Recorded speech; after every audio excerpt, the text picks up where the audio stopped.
Happy Father's Day. Oh my goodness.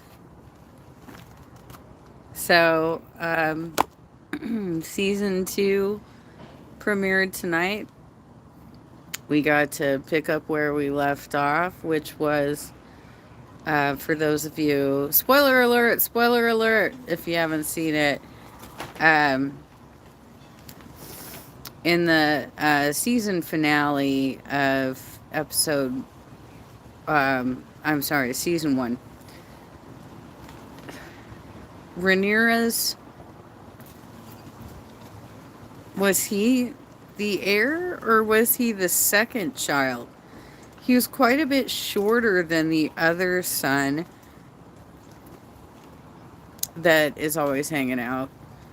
Um, who, okay, she sent them both on missions when she found out that that Aegon had been crowned king and the High Towers had done basically a takeover of government, a hostile takeover.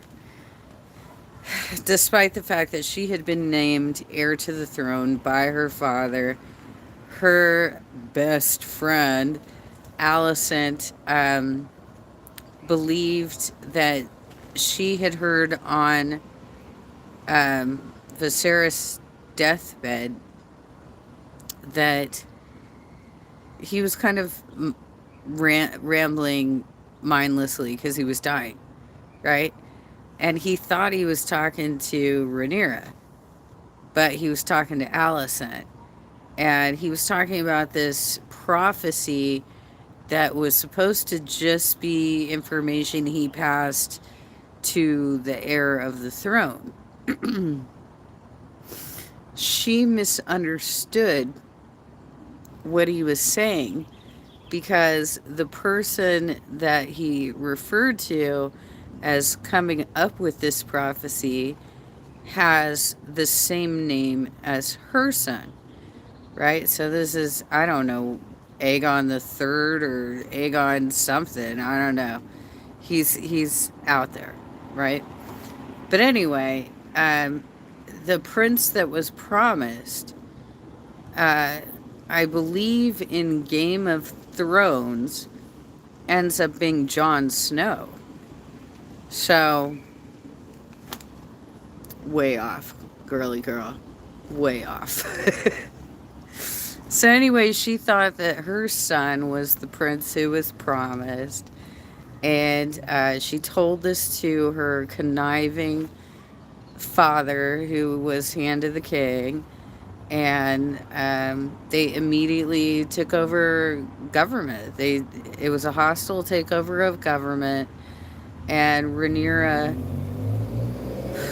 has claimed her rightful place as the heir to the throne, but it only applies in like half of the kingdom.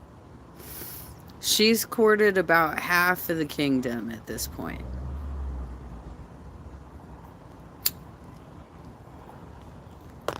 So as it stood on the season finale, she had sent her two teenage boys off on their dragons to court more houses to stand with their claim. The taller one, I don't know if he's the older one, but he's the taller one, was sent to go to the Starks and to the Vale. And the younger one, or maybe older, I don't know, maybe he's just a shorty, he was sent to the Baratheons. And when he got there, their names are all so similar, you guys, that it's just like so hard for me to like remember the names. It's the Damien doppelganger with the eye patch. He looks just like Damien, except Except he has an eye patch because he's missing an eye because of this whole other thing that happened in an earlier episode, right? So he's already there. And he throws out this I you can leave, but you have to give me your eye thing. And he's like, the kid's like, no, I'm not gonna fucking do that. You can't have my eye. And Baratheon says, you can't spill blood in my house. He came here as a peaceful convoy. That's unacceptable. You cannot do this in my house, kind of thing. So then it became a chase. And what we've learned is the Damien Doppelganger, he has the largest dragon, I think. It's either the largest or the second largest dragon in the world. And um, the other guy, the little kid, he had a much smaller dragon that was able to maneuver more quickly, right? Like, so you're smaller, you're a little bit more sprightly. But definitely, if you get too close, there's going to be more force coming out of that giant ass dragon, right?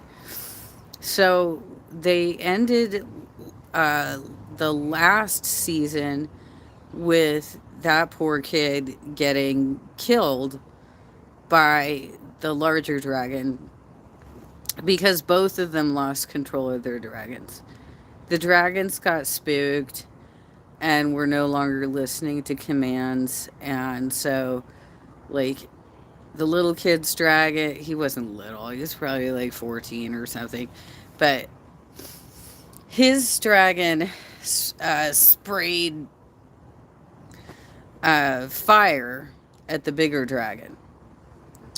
And because he was nervous and he was trying to get away from me, kind of thing, right? And the bigger dragon was like, "Oh no, you didn't, bitch," and came in and just mouth clawed both of them at the same time, broke the dragon in half, right? So we pick up after that with now everybody wants vengeance. they all want vengeance at this point. And everybody's making mistakes. You know what I mean? They're all making mistakes. So basically, Damien and Rhaenyra wanted to specifically have the Damien Doppelganger kid with the eye patch be held responsible for killing her son from a previous marriage, right? And those were the instructions that they wanted this guy specifically. And what ended up happening is Damien goes into King's Landing. Oh, there's the rats too. That was an interesting storyline.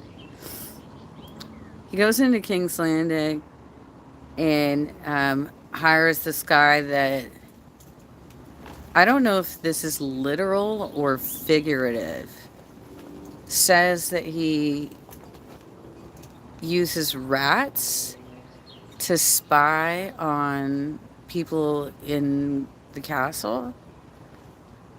I'm not sure if that's really what he meant or if he was referring to like people he paid off that worked on the staff. But he calls them rats. I don't know because like when you think back to Game of Thrones, what was it? Varys, the bald guy, the eunuch. He called his spies. He called his spies my little birds. And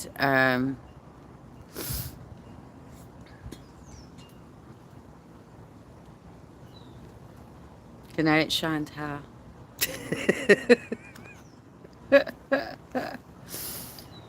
um, he called them his little birds, right? So this guy calls them the rats. I'm assuming he's talking about staff. He's got to be talking about staff. But even much earlier in the episode, um, the, the king's wife, Aegon's wife, who is also his sister, because that's how they all roll in this universe, said that she wasn't afraid of the dragons. She was afraid of the rats. So when Damien hired a couple of guys to sneak into the castle and get the Damien doppelganger, they couldn't find him, or something happened where they just didn't have him, right? So instead, they kidnapped a very young boy that was the son of the king. He was the heir to the throne after the king. And I guess I don't know if they're gonna cover this in the next episode, but I guess we just have to assume he's been killed. Like he's dead, right? Like that's the end of it. And then Allison's arc just gets worse and worse in regards to having affairs and her weird shit. Because there was an episode last season where she had to keep taking items of clothing off to get information from Lord Laris. And because he had a foot fetish and he wanted to see her feet. And in this episode, she is now just totally in the throes of an affair with Chris. I think his name is Crispin or something like that. She basically is taking sloppy seconds from Rhaenyra. But she's getting some, low-key sex scenes in on the episode. So there's that. Did anybody else watch it tonight, you guys? Did you watch it? It was interesting. I don't think anybody died tonight, but I did step out for a cigarette break towards the end there when they were looking for the kid.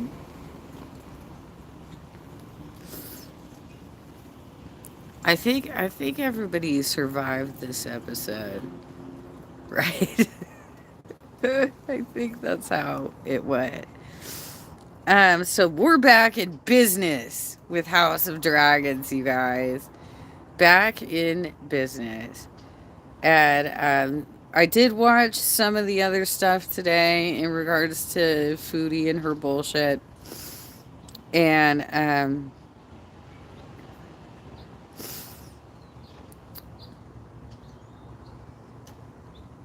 I don't care. She wants to pile down a bunch of pastries and put herself in a diabetic coma. That's on her. Not my problem. She wants to then get on a live stream and whine and complain about people who watch her videos and have commentary about it.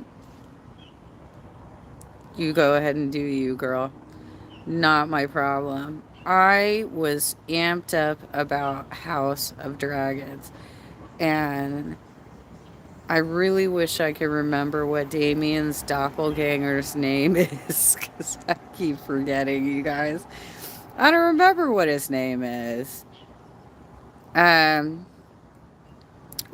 did go retrieve the remains of her son towards the beginning of the episode. And I think there is going to be some sort of. I mean, I haven't read the books, so anybody who's read the books knows how this all plays out, and I have no idea. But it seems, based on little teasers they've been giving us, that there is going to be some sort of dragonback battle between Damien and his doppelganger at some point. And I don't know who comes out of that. I'm not sure which one of them actually survives that battle. And I don't know when it comes up. But we have entered the era of what's called the Dance of the Dragons, which is the war between the Greens and the Blacks, I think. So Rhaenyra's house are the Blacks, and the Greens are Allison's house. Allison has gotten all kinds of funky with her sex stuff, dude. And somebody was saying, you know, one of the guards was saying, your mother was tempted by Rhaenyra when they were younger. She was intoxicated because it wasn't explicitly stated, but it was heavily implied that they were kind of had like a lesbian relationship or something going on. But it seems like Rhaenyra hasn't continued down that path, whereas Allison has gone all kinds of kinky since then, you know? And she's the one who saved the book page. So there's that. Okay. Well, I guess you guys haven't watched it.